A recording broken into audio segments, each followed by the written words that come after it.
I.S.U.P.K.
Shalom, Israel. This is Officer Local Model of I.S.U.P.K in Hawaii. The I.S.U.P.K has free online classes Tuesday through Friday, Sabbath services every Saturday. Also, don't forget to tune into the most controversial radio show, The Grill, with Commander Gen.YAHANNA every Monday. Also, Israelite Vibes with Captain Tazariot and Officer Katazar.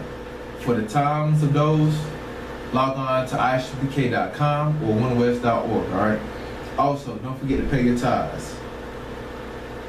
Today's lesson will cover hell, alright? And what I will be going over is how hell is a condition that you go through when you're alive, not some mysterious place you go to whenever you die. Alright? To start off, we're going to go to Matthew chapter 10, verse 28. Again, that's Matthew chapter 10, verse 28. And it reads, "And fear not them which kill the body, but are not able to kill the soul, but rather fear him which is able to destroy both soul and body in hell." Alright? Meaning, don't fear those who are able to just hurt your body or hurt you physically. Alright? But fear him who is able to destroy you both physically and spiritually. Alright? For example, what the slaves went through, what we're going through presently. Alright? From the time of slavery, look at how those families had to witness their own people thrown overboard. To see families split up. To see, their loved ones raped right in front of them. Both men, women, and children. Alright? To have their babies fed to the alligators as alligator baby. To go to carnivals and have games like, hit the nigger baby or something like that. As zoo exhibits. Alright? Now jump into prison thing. Or, still going back.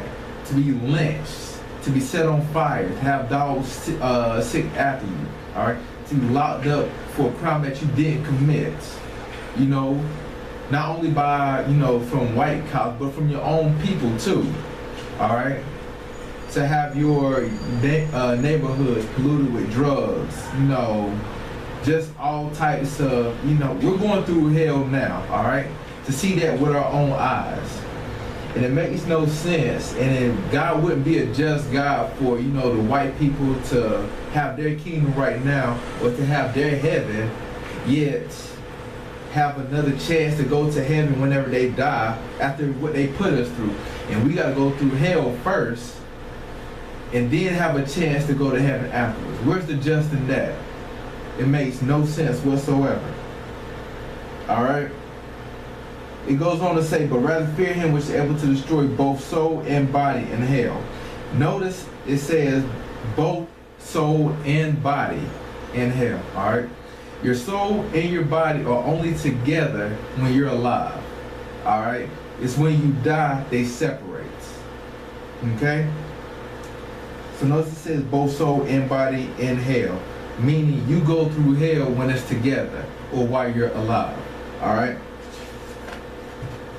From there, we're going to go to Isaiah chapter 5, verses 13 and 14. Again, that's Isaiah chapter 5, verses 13 and 14.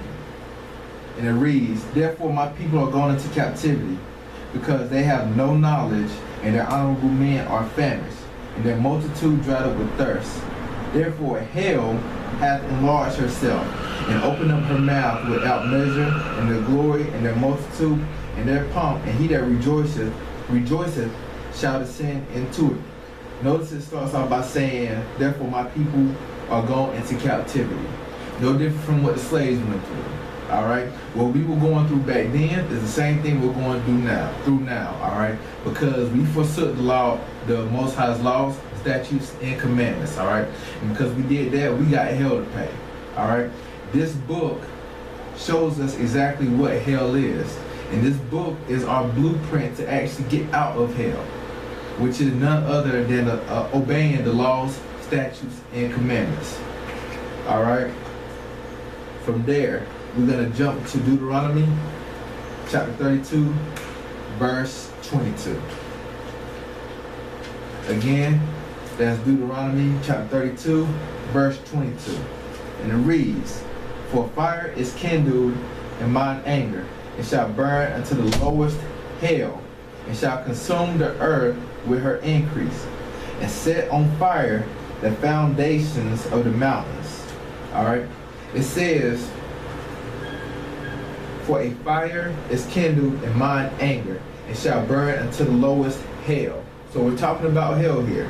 Alright? It shall burn, slack it.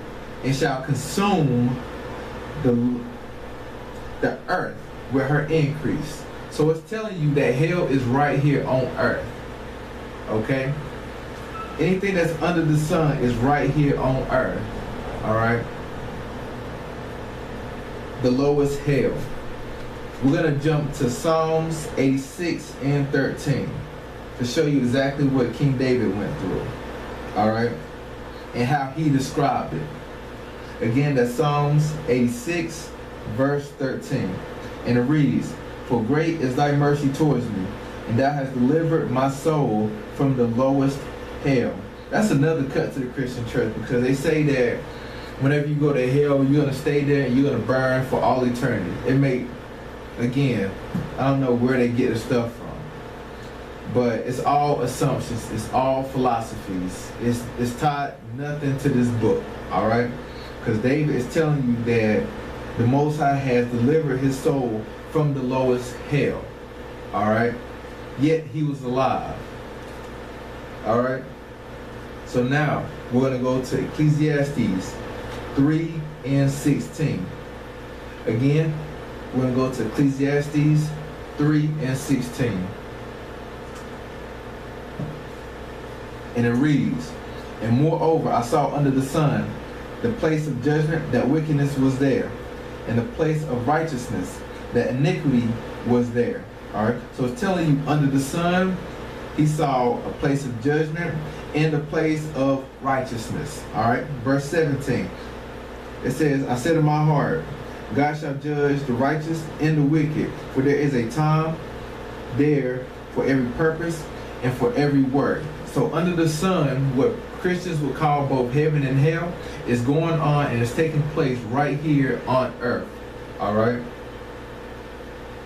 So there is no mysterious place you go to when you die and burn forever, or whatever this eternal fire. In fact, the Bible does speak of an eternal fire, but again, it's not a place you go to whenever you die. It's a condition. For example, we're going to go to Jude chapter 1, verse 7. Again, that's Jude 1 and 7. And it reads, even as Sodom and Gomorrah and the cities about them in like manner, giving themselves over to fornication and going after strange flesh, and set forth for an example, suffering the vengeance of eternal fire. If you go to Sodom and Gomorrah right now, or what Sodom and Gomorrah used to be, you'll see that it's not going through a everlasting fire, or it's not burning now, all right? That makes no sense.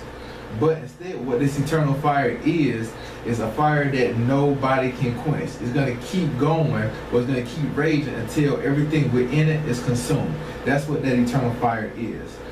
Proof, again, look at where Sodom and Gomorrah used to be now. It's not still burning, but it's completely consumed up to where whatever was in Sodom and Gomorrah is no more. All right? And with that, I'm going to say shalom.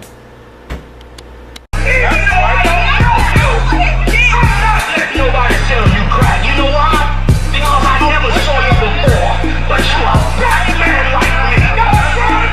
And it's worth something. My whole life was trying to find something to follow. Had loyalty, every man tried to borrow. Felt pain and a lot of sorrow. Got betrayed, so packed, I didn't even have my heart broke. Living confused, about to lose hope. Cops got me on the side of the road like a sideshow. Need an antidote before I croak. Now I'm setting fire to Rhythm Man blues, call this guitar smoke. Rebel with no cause, trying to find direction. The world got me vexed. Picked up a bad liquor habit that's hereditary from oppression. Felt like my life was on fire, trying to find an exit. Now look, 10 G's plus a good record. Sometimes a follower is a soldier, trying to find a good shepherd. Plus when you in hell, how do you excel? Wisdom the breath of life, I don't believe in fairy tale. Listen well to what I tell. No calling can cause pain, something that a rebel knows very well. Can't you tell I was sent from the Lord? Got a tongue like a two-edged sword. With